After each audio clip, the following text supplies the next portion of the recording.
Generative AI, a blessing or a curse for cybersecurity. Oh, ini kelihatannya hukum alam yang nggak bisa dihindari.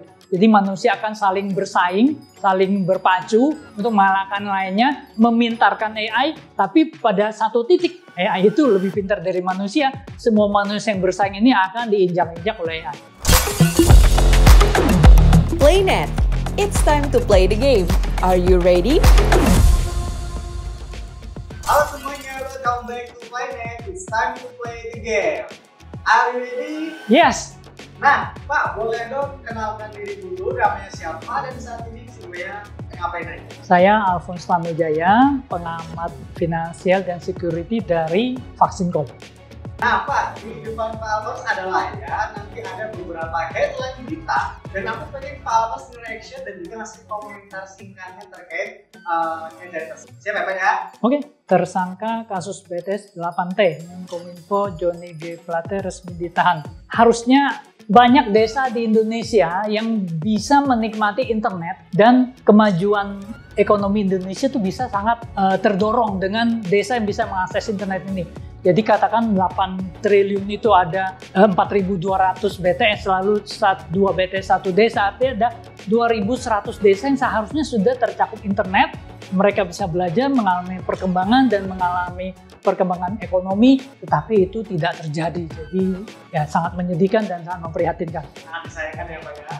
Generative AI, a blessing or a curse for cybersecurity. Oh. Kalau orang IT serem, tetapi mungkin dalam waktu kurang dari 10 tahun kita akan menikmati manfaatnya.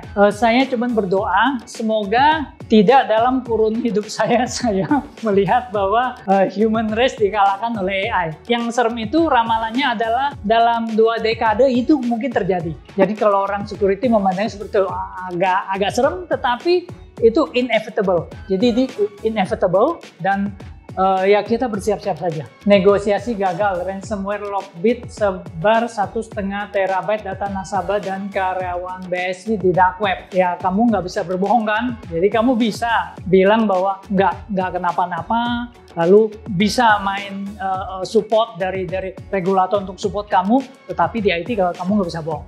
Bahwa kalau kamu kena ransomware, lalu kamu perlu mengetahui bahwa ini dunia ini sudah luas dan sekarang kalau data kamu bocor, ya kamu harus menyesuaikan diri. Jadi kalau cara konvensional untuk bernegosiasi, apalagi memberikan kesan ke masyarakat bahwa oh data bocor nggak apa-apa, yang penting uangnya nggak hilang gitu. Tetapi kenyataannya kan semua masyarakat menderita badai scam itu karena data bocor. Jadi ya sangat menyedihkan. Menkominfo, kesadaran masyarakat terhadap cybersecurity masih rendah, itu fakta. Indonesia ini pengguna komputernya lebih banyak daripada Jerman hari ini, tetapi memang semua seperti piramida makanan. Jadi paling atas itu yang jago macannya, bawah rusa, paling bawah itu rumput. Nah, masyarakat Indonesia seperti rumput. Jadi kalau kita orang security seperti rusa, ada yang paling jago seperti macan. Nah, yang rumput ini yang paling rendah kesadarannya terhadap security ini, tetapi yang jadi masalah mereka jumlahnya paling banyak. Jadi memang kita wajib untuk memberikan pendidikan yang baik. Hacker Bjorka dianggap pahlawan karena berhasil bongkar data. Hacker Bjorka dianggap pahlawan karena dia memberikan apa yang dirasakan oleh masyarakat Indonesia atas penderitaan selama ini yang datanya bocor, mereka jadi korban. Nah, dia memberikan perasaan itu kepada pejabat-pejabat pemerintah, anggota DPR, supaya mereka juga tahu, ini rakyat kamu menderita nih, seperti ini penderitaannya nih gitu loh. Nah, karena itulah maka dia dianggap pahlawan, bukan karena dia melakukan hal yang seperti dikatakan. Kebocoran data, perusahaan kekurangan talenta cybersecurity. Oh, setengah-setengah. Jadi talenta cybersecurity di mana-mana kurang. Bukan cuma di Indonesia, seluruh dunia itu kurang. Tetapi untuk kebocoran data itu adalah masalah disiplin. Jadi kita kalau punya satu kebiasaan, kedisiplinan, dan kesadaran bahwa data itu adalah amanah bukan berkah. Kalau misalnya kamu anggap data itu berkah, kamu eksploitasi, itu bakal jadi musibah. Kalau data itu kamu jadikan sebagai amanah, maka kamu jaga dengan baik, kamu dapat manfaatnya, pemilik data terlindung. Jadi itu yang harus dijaga. Lalu untuk sertifikasi itu diambil sebagai proses. Jadi jangan dibeli sertifikatnya. Ada orang yang jadi sarjana, benar-benar ngikutin, lalu waktu lulus dia memang punya ilmu sarjana, udah kuliah 3 tahun, 4 tahun. Ada yang jadi sarjana beli sertifikatnya, nggak ada ilmunya. Jadi sebenarnya yang jadi masalah di badan publik lembaga pemerintah, itu yang menjadi masalah besar adalah karena jabatan yang diberikan ini ada faktor transaksionalnya, bukan murni profesional.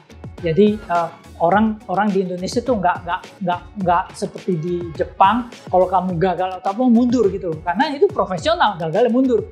Percayakah bahwa UU PDP mampu 100% menjamin keamanan data pribadi Anda? Walah, ya enggak lah. 50% aja belum tentu, ini 100%. Enggak. UU PDP memberikan landasan hukum yang kuat saja, membuat orang agak takut. Yang bisa membuat itu lebih baik adalah implementasinya. Lalu koordinasi antar sektor. Jadi diharapkan nanti lembaga PDP ini bisa punya gigi, lalu bisa untuk meminta badan publik lainnya, kementerian, kelembagaan untuk mengikuti ini. Jangan seperti hari ini, kalau terjadi data bocor, berlomba-lomba saling mendukung, saling bilang nggak ada apa-apa, datanya nggak bocor, aman gitu. Hal itu yang sebenarnya menjadi masalah. Halo, saya Alphonse Tondojaya dari Faksincom. Saya pengamat security dan finansial Faksincom. Belajar IT security di Kosnet aja. PlayNet, it's time to play the game. Are you ready?